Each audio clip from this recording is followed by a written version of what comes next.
Thank you for the invitation. I thought, given that I had been given 45 minutes to speak, and the fact that you are the Fiji Human Resources Institute, that it is very important for you to be able to understand how human resources actually fit in and indeed complement and has a huge impact on the economy of a country. So it's very important for people to be able to understand the context within which you operate. And what I thought I'd do very quickly this morning is to present to you the state of the Fijian economy as it is, because it has enormous impact.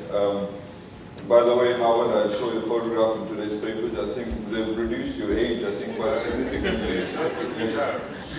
You must thank the Fiji Sun for that.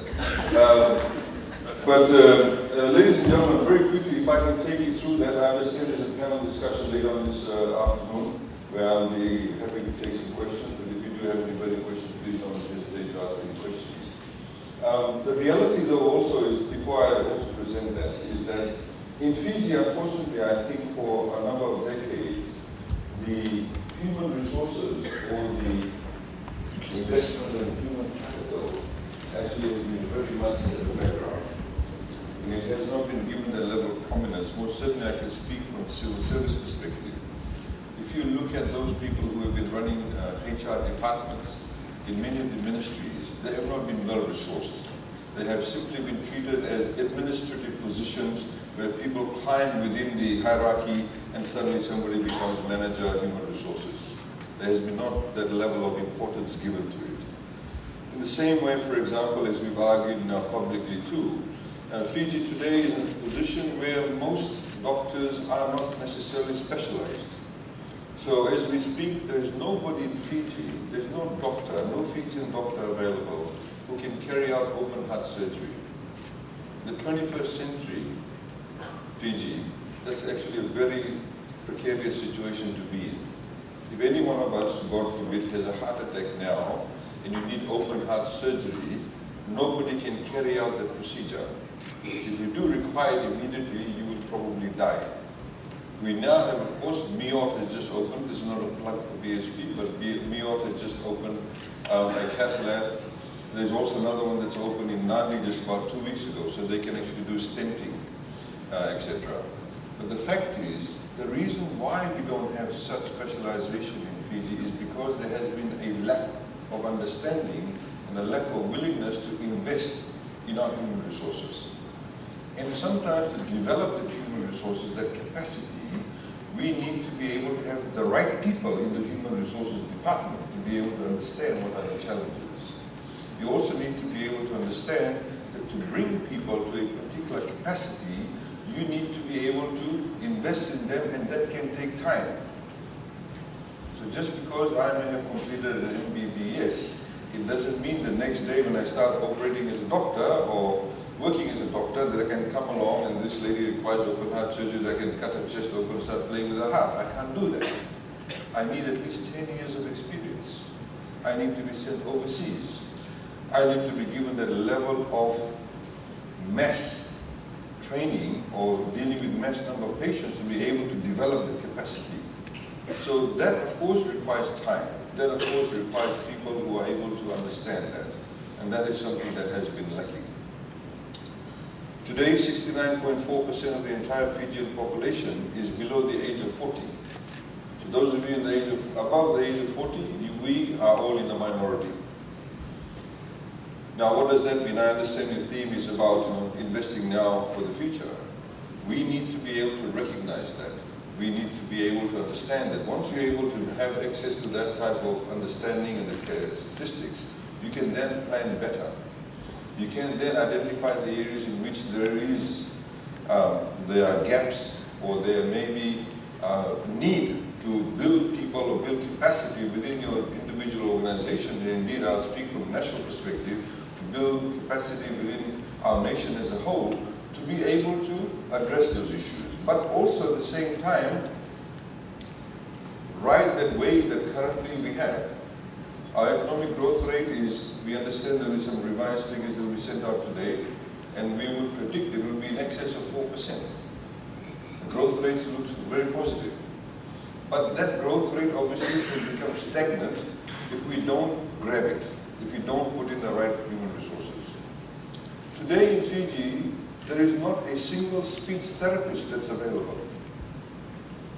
So if a child is born and may have a slight speech impediment, or if a child is born with a slight auditory impediment, what type of resources do we have, human resources and also technical resources, to be able to make that early intervention so that child becomes fully productive as not just as a child, but also as an adult? If we don't make those interventions, if we don't have that ability to address those issues and the human resources to address it, then we are depriving ourselves as a country of that person's productive capacity. We are, of course, at the same time denying that individual human being, that individual Fijian, from reaching his or her full capacity. So these are very critical issues. So within that, as a background, I'd like to now present to you the economy.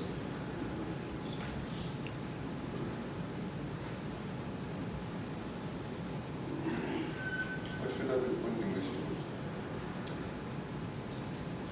Oh.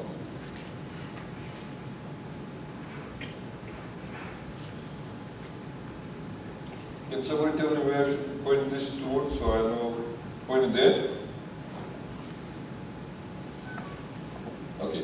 Okay, the economy, ladies and gentlemen, as you can see, is now growing for the past 8 years. It's unprecedented. We've grown only consecutively, when I mean consecutively, 1 year after the other. We've done it twice before, post-independent Fiji, once in the 1970s and one in the 1990s, where we grew consecutively for 7 years. Now, we've reached the growth rate, gone now for 8 years. It is now predicted that we'll grow again for another 3 or 4 years at least. So we are actually on a wave. We need to be able to ensure that we ride the wave, to be able to ensure that the wave goes a lot further. Today in Fiji, we have construction companies bringing in workers from Bangladesh, Indonesia and Philippines, because we don't have enough highly skilled tradespeople, because there's a huge growth in construction in Fiji. There's a huge demand for new types of services. People are becoming a lot more sophisticated in the way that they want their products finished. People don't like the simple, plaster and the tiles may be crooked. They want much better quality workmanship, or womanship, whatever you may call it. But the fact is that we're riding that wave. Forecasts and reviews likely to be higher, as they say.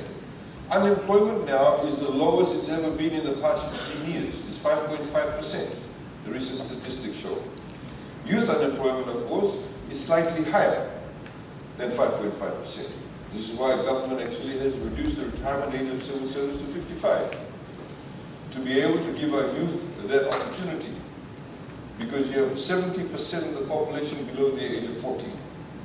They, of course, bring in new ideas, new technology. We need to give them the new opportunities that does exist out there. So we're in a good space, but the point being is that we need to be able to contribute to ride that wave. What are the areas that actually contribute to this growth?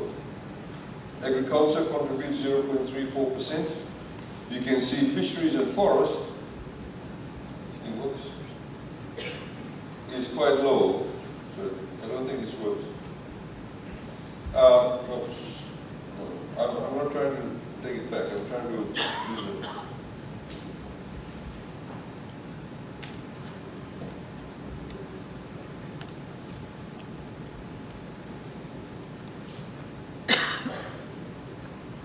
Sorry about this.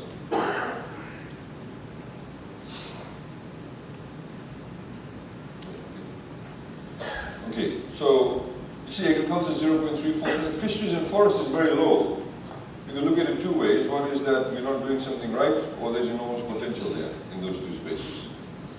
Manufacturing, as you can see, Fiji is becoming a manufacturing hub for the South Pacific.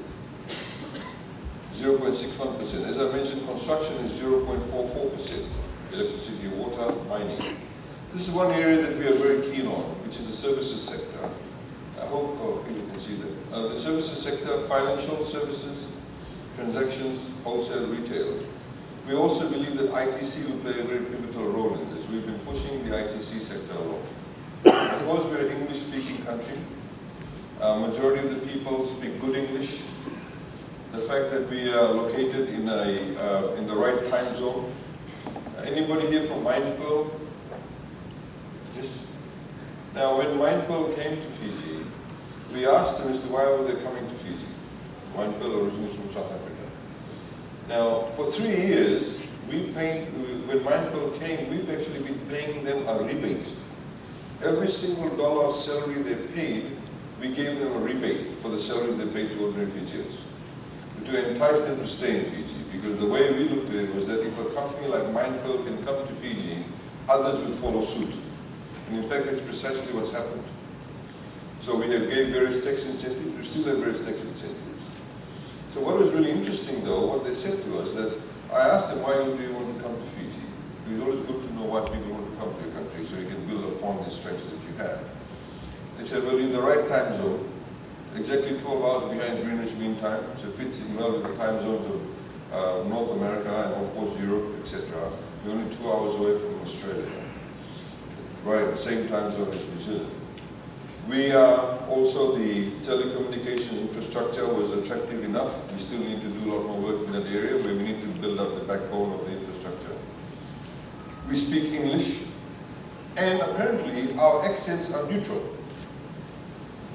So the way that Fijians speak, our accents are neutral. So an Aussie, an American, and Brit can actually find it easier to understand our English as opposed to an Indian or a Filipino where most of the call centers are set up.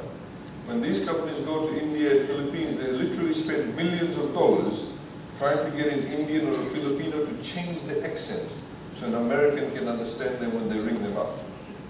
So that was an advantage we did not know about. So these are some of the strengths we need to build upon. The reason why I want to highlight this to you, for us as a government, we need to have a broad-based growth. Because if you're dependent on only one or two sectors, then you become very vulnerable. So for example, if you're dependent only on tourism and say sugar, if you had Cyclone Winston, I'll give you an example, originally it was projected to be coming through Vanuatu, come through Koro Sea, hit Suva, Nasinu, go through Viti Levu, and hit Nadi directly and then pass across the island. If it had done that, we would not be in that economic space that we are currently today. Because 300,000 people live between Nassori and Lemi. A lot of the factories are there, a lot of the people are there. It would have affected Coral Coast, would have hit Nadi, all the tourism properties would have been taken out. So ability to bounce back would have been a lot slower. So we simply cannot be dependent on only one or two things. We need to mitigate our risks. In the same way, for example, at the moment in the tourism sector, we still believe we're quite high risk from one perspective. Because 51% of all our tourism arrivals come from Australia. About 15 or 16% come from New Zealand. So nearly 70% of all the tourists who come to Fiji come from only two countries. So if those two countries have a huge economic downturn, what will happen to us? More rooms will be empty because less of them will travel to Fiji. This is why we'd like to have more Indians, more Chinese, more Europeans, more North Americans, so we mitigate our risks. So if we had, say, 20% from India, 20% from China, 20 from Europe, 20 from Australia, 20 from North America, if one of them falls off, we still have the other 80% to depend upon. In the same way with your home human resources capital. You can't just invest in one person, you always got to have a backup. You've got to have succession planning. That's what you call mitigating the risks. So for us, as a government, we believe that our growth needs to be broad-based. And that's when you get a lot of depth in your economy. It's very important to get depth in your economy.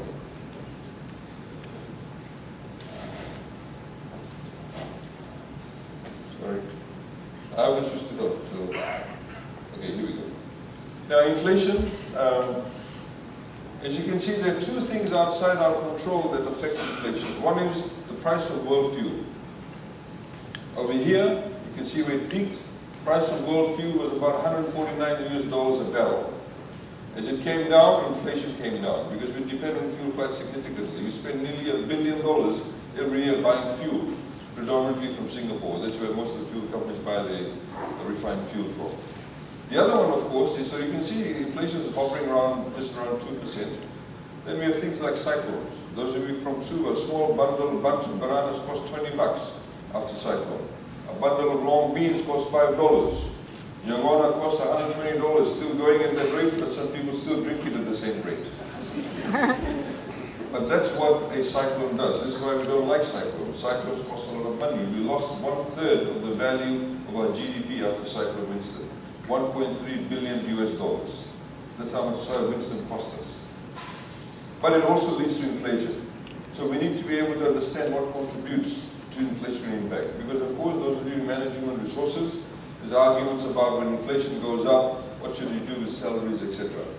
So those capacities within your organization need to be aware of that, or at least at the very least cognizant of that.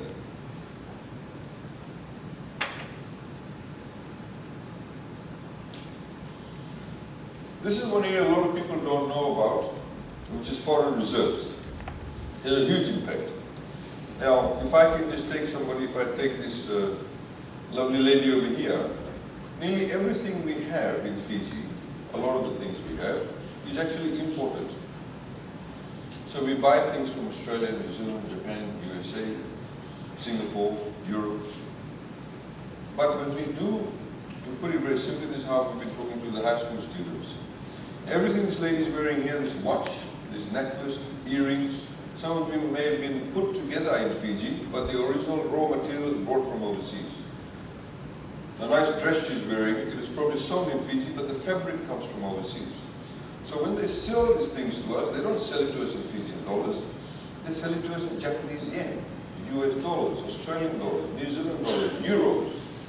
So we need to have what we call foreign reserves to be able to trade with them. You need enough foreign reserves to trade. If you don't have that, colloquially speaking, internationally speaking, a lot of people say, oh, that country is going bankrupt because they don't have enough money to trade.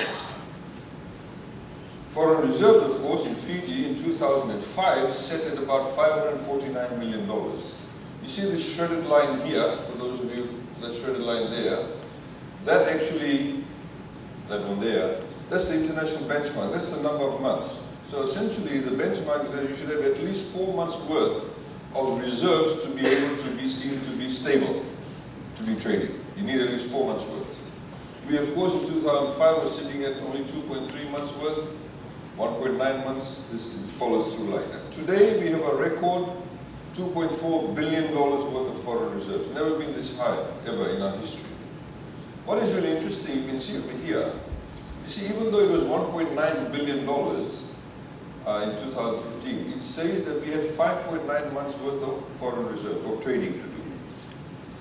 Even though we hired here 2.4, it still says 5.9. Why? Because the economy is growing. So as the economy grows, there's more demand for goods and services. Look at the number of second-hand cars you see on the roads. The fact that there are more people now being connected to electricity at a much faster pace than ever before, we have more demand for goods and services. I was recently in the West, and some of the shopkeepers I was talking to, they saying we can't believe that people are from the interior parts of the Western Division coming and buying washing machines, dryers, fridges, microwave, television. Why? Because they are now connected to electricity. So the moment they're connected to electricity, they want to buy those goods. The moment they buy those goods, because all those goods come from overseas, we need more foreign reserves. So there's a lot more pressure on the foreign reserves. So this is why obviously we constantly need to build our foreign reserves. Of course, when Fiji Airways goes off and buys its A330s, most of the funding came from European banks. When they actually look at your foreign reserves. So they say, okay, this country is stable, so Fiji Airways is able to get better interest rates. So the ability to negotiate is a lot better. There's a huge impact on it. Similarly with us, as a government, if we go out and we talk to any multilateral development banks, they see your foreign reserves to be able to see whether you have the capacity to repay your loans or not. It's a very important issue.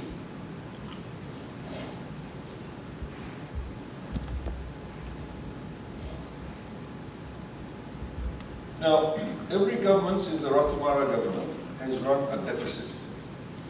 Essentially, what is a deficit? We spend more than what we actually make. There's been only 3 times where we had what we call a surplus. And there have been mainly sort of aberrations. Once in the 1970s, one in the 1990s, when the then government sold what we used to know as Post and Telecom, PNT, and they created ATH. So when they sold the shares to FNPF, they got a lot of money in that particular year, so they had a surplus.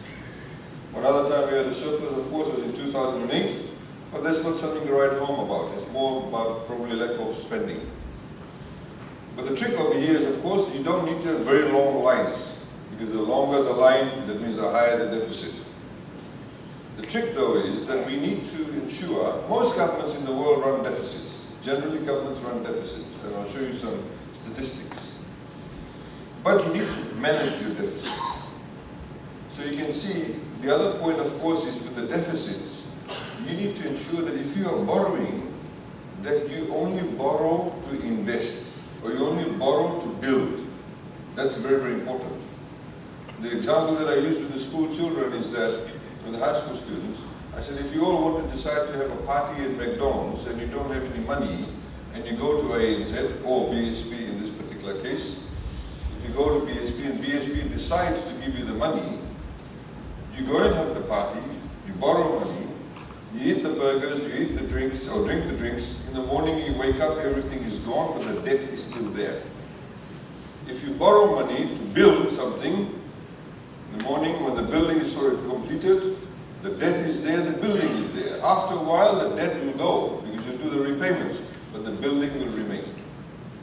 It is very important to only borrow to build, not borrow to pay for operational costs. As you can see, the average deficit since 2007 has been 2.4%. Just to put space to me, and you can see we are reducing it, but of course things like cyclones affect us. So we borrow, for example, we have to go out after Winston, borrow at least over $200 million just simply to build schools, bridges, roads, jetties. There's still some places where some of the bridges need better, repair work, but all of them are operational.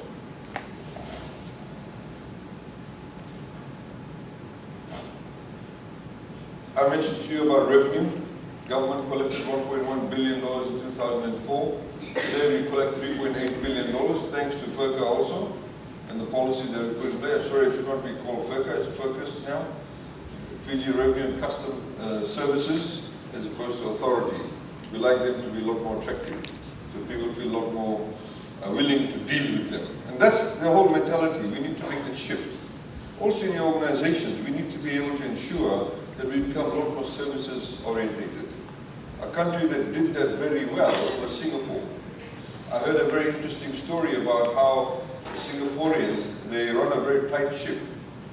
They managed to transform an island which is slightly bigger than Taveuni into a very international force. Singapore imports its water. They don't have enough drinking water, they buy their water from Malaysia. When the military wants to go and do jungle training, they hire a jungle from Indonesia. They can't grow their own vegetables. They don't have enough land. Yet they've become an economic powerhouse because of the vision and the plan that they had put in place a long time ago. And they continue to think ahead, and that's what we need to constantly do. But the point about this is that our revenue has tripled. A lot of it is to do with some of the policies we put in place, a lot of it is to do with economic growth. A lot of it is also to do with the fact that a lot more people are now paying taxes, and a lot more people should pay the right taxes. And we need to do that.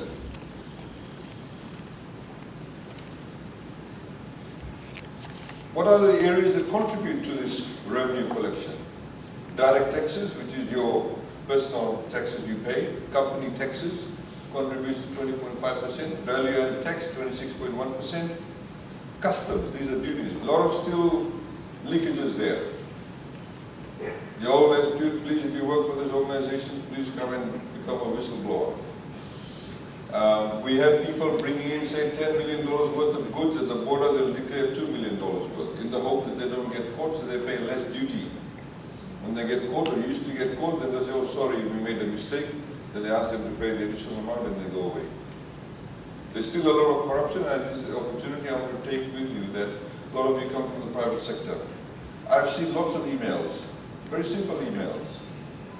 Company manager or somebody who deals with customs saying, hey bro, how's it going? I'm quoting it, actually, I remember this email. Hey bro, how's it going? I'm about to go to Auckland to watch the All Blacks game. Do you want anything? Yes, please. My son is about to start school. Can you buy him a Ninja Turtle bag? Simple things like that. Oh, a nice cardigan because I'll be going for a training course. What do you think will happen when that person next time fills out the customs form?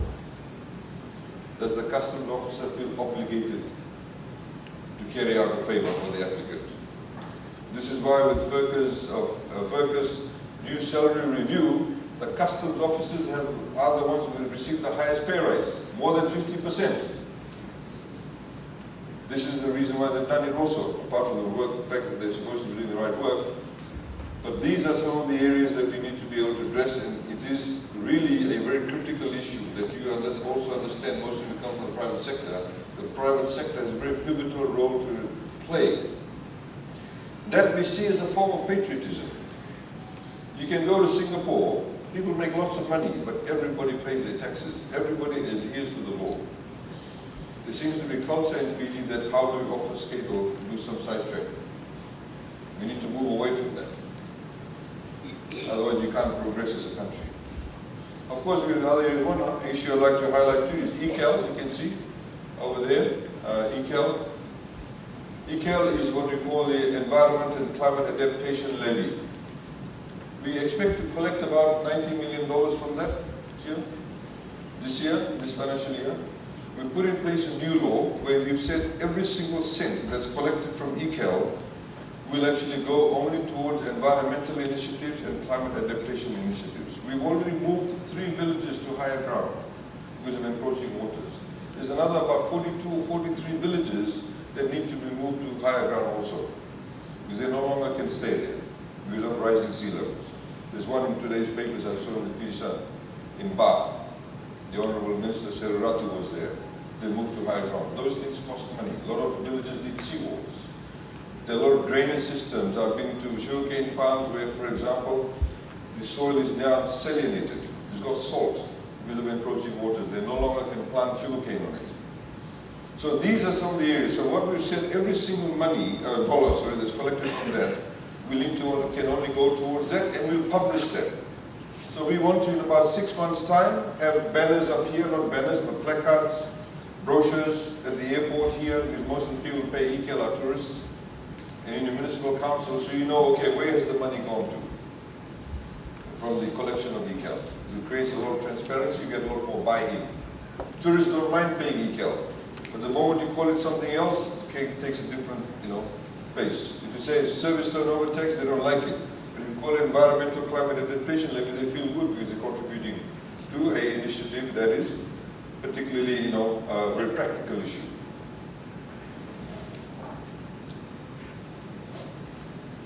We've just lumped here, I'm cognizant of the time, and I don't want to spend too much time. You can see the amount of money we spend in infrastructure development, health, education, access to justice, social protection. We put that all together, and you can see we spent $1.3 billion in 2004, now we spend about $4.3 billion in those areas. Now, as I said, infrastructure, of course, is connecting to water, electricity. There's still people in Fiji who drink from creeks. There's still people in Fiji who drink from wells that have dead poles in it.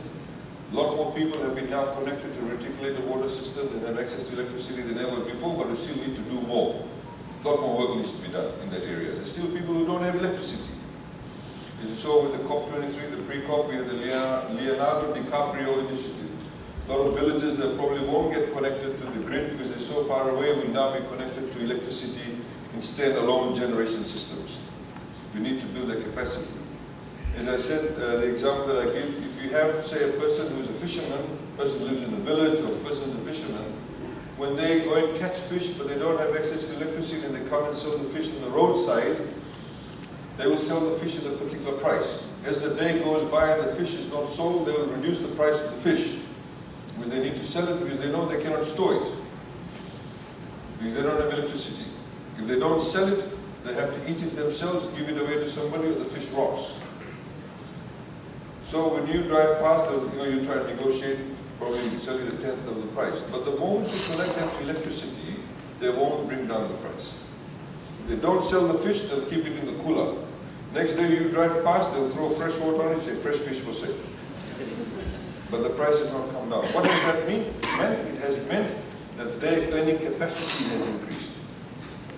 Very simple things like that. So social justice is very important. Again, we can discuss this. Social protection, sorry. We now give vouchers to rural pregnant women.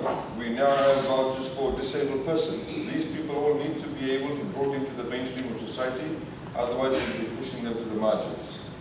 We have people over the age of 65 now that get pensions. There are many people who will believe this. There are many people in Fiji who after they retire, they don't have FNPF because they never worked for anybody.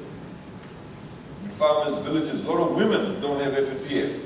A lot of women generally do not work. So they are now 65 years old. The kids may have moved out, they may have migrated, they moved to the big towns and cities, there's nobody to look after them.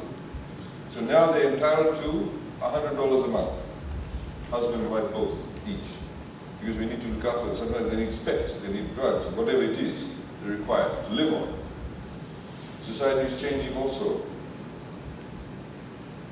Now this is very important, what I went to very quickly was the total budget over here, you have two types of expenditure, operating capital. I've come here, I took the plane last night, that's my operating expenditure for government, day-to-day expenses.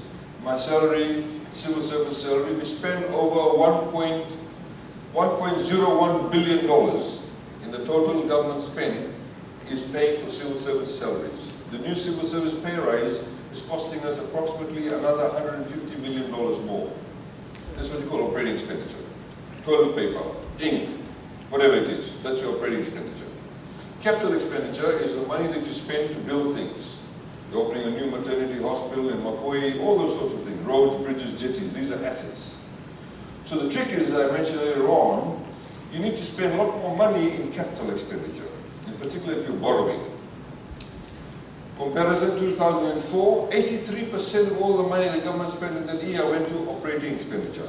So you don't have anything to show for it the following year because this operating is gone. And 17% into capital. Today we spend 59% in operating, but 41% in capital expenditures. A lot more to show for it.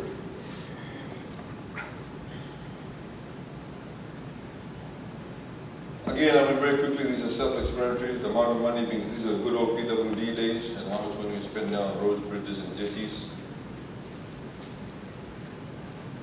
Water and energy, same thing. Those of you who may come from rural areas would know before, if you needed to be connected to electricity, you had to contribute 10% to be connected to the grid. That now is no longer applicable. We actually connect you for free. And also we give those people, families that earn less than $30,000, you need to be aware of it, because some of your staff may be earning less than $30,000 a year. If their household earns less than $30,000 a year, the unit cost of electricity is 34 cents a unit for residential. So government made a policy decision that anybody that earns less than $30,000 will pay for 50% of the tariff cost. We don't get the FEA to do it, but we pay FEA. So FEA needs to be run independently as a commercial entity. So we pay 50% of the electricity cost for those households that earn less than $30,000. The same way households that earn less than $30,000, we give free water of 90,250 liters of free water a year, because it's based on the fact that we all require as individuals, as determined by World Health Organization, as an individual human being, you need to require about 50 liters of water a day to cook, to clean, to go to the toilet, wash yourself, and all those sorts of things, and drink. Funding for education, that speaks for itself. Again, it has a huge impact on you now, because we have a lot more people now in universities and technical colleges. We have approximately 16,000 students that are assisted through TELS or scholarships, or the technical colleges through the TELS, that have access to now higher education. Hopefully the competencies we are building through the technical colleges will address this issue of requiring skill sets from overseas in those very basic areas.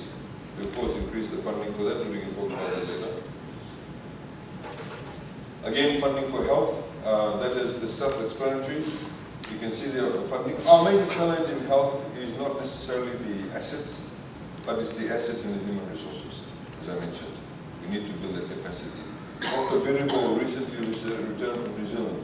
He carried out the first neurological surgery just a few months ago. As the Minister for Health highlighted a couple of days ago, we had the first brain surgery that took place in Fiji. So we need to build that capacity. Before, traditionally, everybody would go off overseas.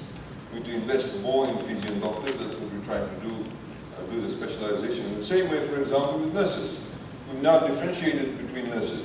So highly specialized areas in nursing, people have received salary rises up to 70%, up to 60%, one hit. The reason why that is because we need to be able to differentiate people who bring different skill sets. In the same way, for example, in banks. A person who's a teller as opposed to a person who does foreign exchange trading will get different pay rates because of the risk that's involved. So a nurse is going to be working on the operating theatre, doing stenting and etc. Traditionally, they will get paid the same salary as a nurse who you go and visit the outpatients when they put a bandage on your cut. Now there's a point of difference. Midwifery is recognized as a special skill set, so they receive huge pay rises because we need those skill sets. This is what I mentioned about government operating. You can see that the operating revenue we make, the blue, that's the total amount of revenue we have all the way down to the bottom. If you less the operating expenditure, we have operating savings of about $896 million. In other words, we have to borrow less to do more. So our entire spend, as far as loans are concerned, goes into building things.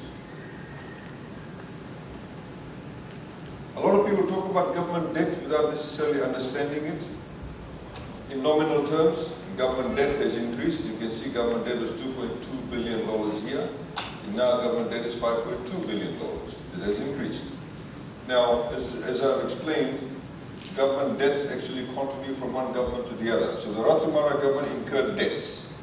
Then when the Rambuka government came in, they incurred debts too, but the Rambuka government has to pay off the debts of the Ratumara government. When the Labour government came in, the Chaudhry government, they incurred debts, but they have to pay the debts of the Rambuka government and the Ratumara government.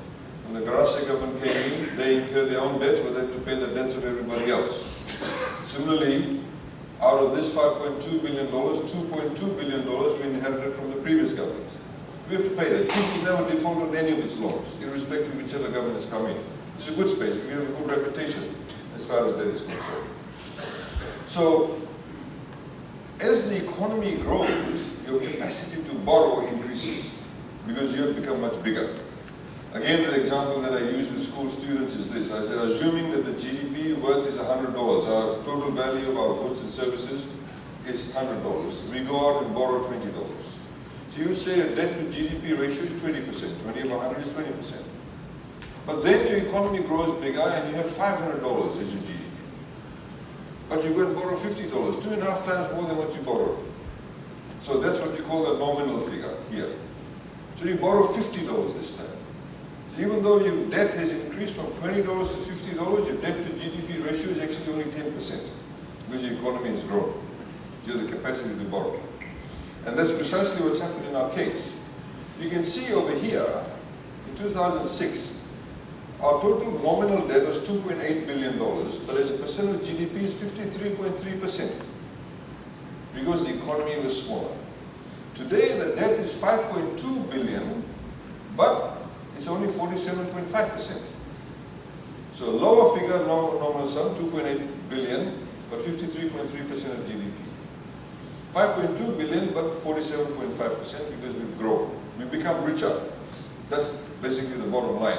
So capacity to borrow has increased. As BSP Bank will tell you, if you earn $50,000 a year, the ability to borrow $1 million is limited. But if you earn maybe $500,000 a year, the ability to borrow $1 million is actually enhanced because you have the capacity to do the repayment. Very simple. Very quickly, how do we compare to other countries? This is very important. So, Japan's debt is 11.8 trillion nominal sum, but the percent of GDP is 239.2%. Nobody says Japan is going bankrupt. Singapore, 332.2 billion, 112% of GDP.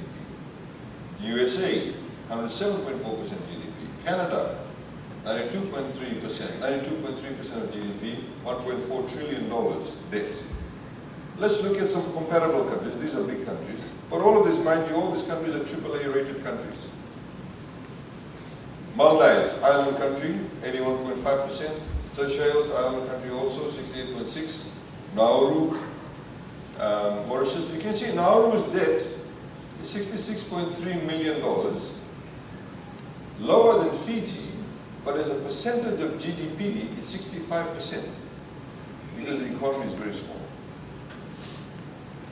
I had the fortune to go to Mauritius earlier this year, very similar to Fiji.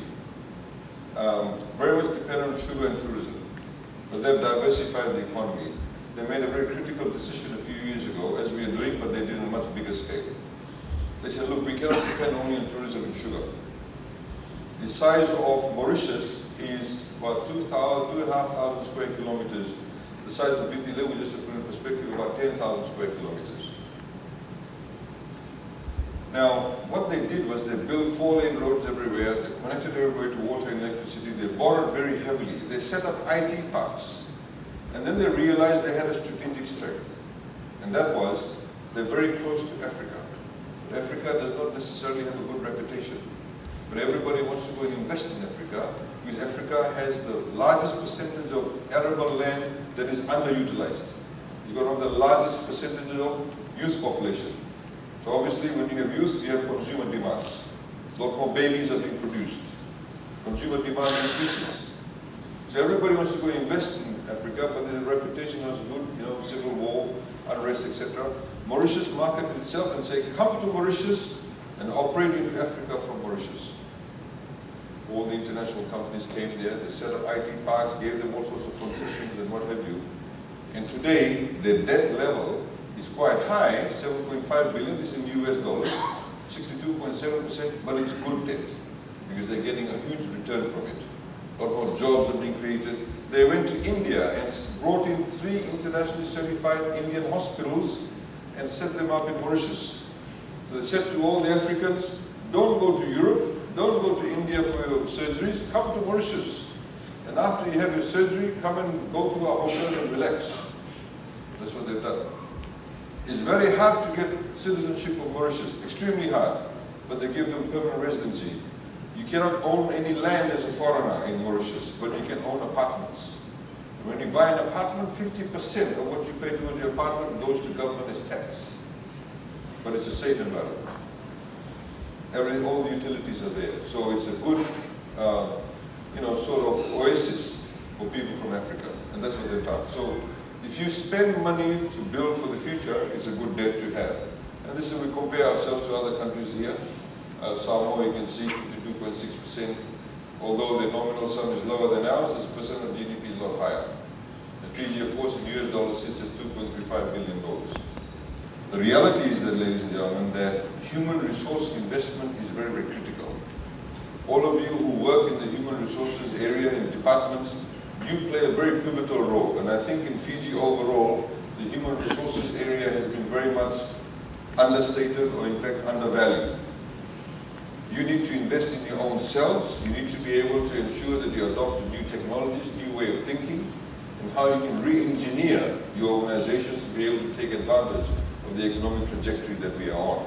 And only then we can actually be able to fully realize the full potential of our country. Thank you very much, and I look forward to the panel discussion.